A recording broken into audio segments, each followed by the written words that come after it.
Salut, alors dans certains sujets de bac, sur les condensateurs, souvent on va te demander de déterminer la valeur du temps caractéristique de charge taux. On est avec un condensateur, il se charge, on veut trouver le temps caractéristique. Chaque condensateur a son propre temps caractéristique, il faut le déterminer.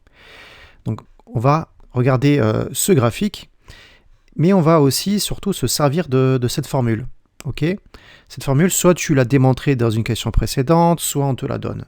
Ici, on a la tension du condensateur en fonction de la tension du générateur et du temps caractéristique.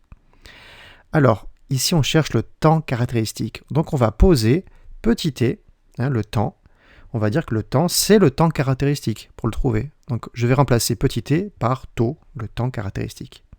Évidemment, taux sur taux, ça fait 1. Exponentielle moins 1, et avec ta calculatrice, tu fais 1 moins exponentielle moins 1, ça fait 0,63.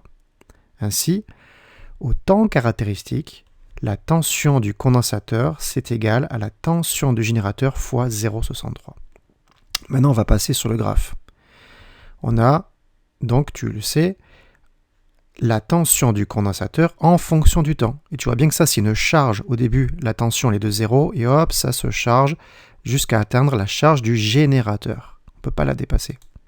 Donc justement, la première chose à faire, tu traces une asymptote pour aller chercher la tension du générateur. Et ici, on trouve à peu près, le graphe est petit, 665 volts. C'est la tension du générateur. Donc là, tu vois maintenant, en vert, là, je vais la remplacer par 665. Je fais mon calcul, je trouve 419 volts.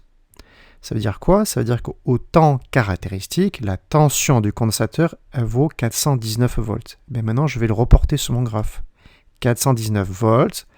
Ici, je vais maintenant taper, entre guillemets, sur mon graphe. Je redescends et là, je vais lire mon temps caractéristique.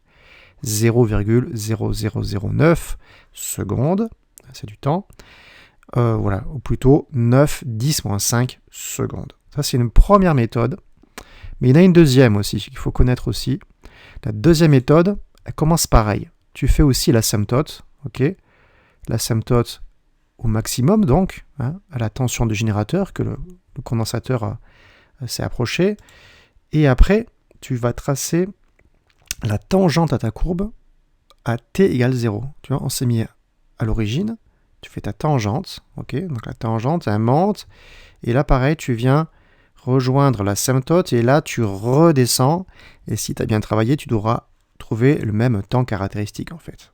On retrouve les 9, 10, moins 5 secondes. Voilà, ça, c'est une deuxième méthode. Les deux sont à connaître. Voilà, n'hésite pas à refaire ces petits exercices d'ici quelques temps. Abonne-toi pour dire merci, pourquoi pas, et à une prochaine. Bye bye.